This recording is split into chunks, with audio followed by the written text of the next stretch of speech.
আসসালামু আলাইকুম প্রিয় দেশবাসী এবং আমার প্রিয় ফেসবুক বন্ধুরা। আজকে একটা তথ্য দিতেছি, তথ্যটা শুনবেন।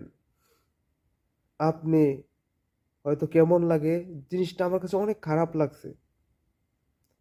সাম্প্রতিক সোমবার সকাল 9:30 বা 9টার দিকে আনুমানিক, এটা আপনার সংবাদ মাধ্যমের, আপনার সোমবার 9:30 বা 9টার দিকে এই ঘটনা হবে।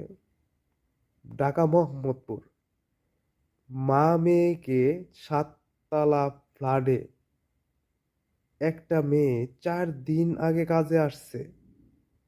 এই মেয়েটা কেমনে পারলো এটা করতে? কত বড় সাহস! তার পিছনে কি আরো কেউ আছে, না সে একাই?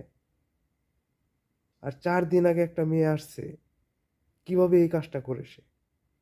না পূর্ব কোনো শত্রুতা আছে? তাই কাজের বুয়া রাখার আগে 1000 বার চিন্তা করা উচিত একটা কাজের বুয়াকে। ভাই 4 দিন আগে আসছে, ভাই আমি এখানে 17 বছর ধরে চাকরি করি, আমি যে জায়গাতে, আমি এখন আমার মালিকের সামনে সিগারেটটা পর্যন্ত খাই না। আর কতটুকু বিশ্বাস করে 17 বছর চাকরি করতে পারতাম?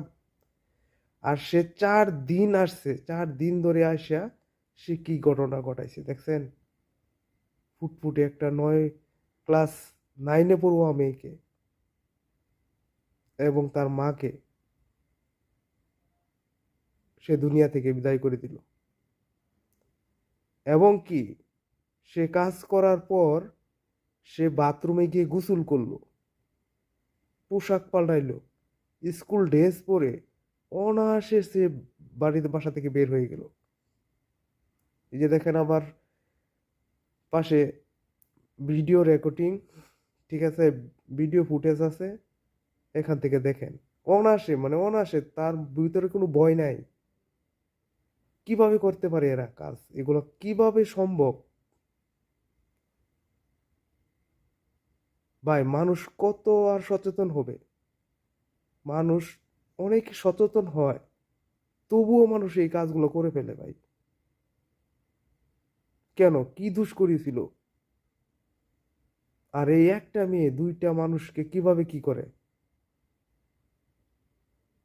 তার পিছে কি লুকিয়ে আছে? ভিডিওটা শেয়ার করে দিবেন। এবং কি, আমি প্রশাসনকে বলবো যেন দ্রুত বিচার করা হোক এবং সত্য এবং সঠিক তদন্তের মাধ্যমে যেন সে ধরা পড়ে। সকলকে ধন্যবাদ। আসসালামু আলাইকুম।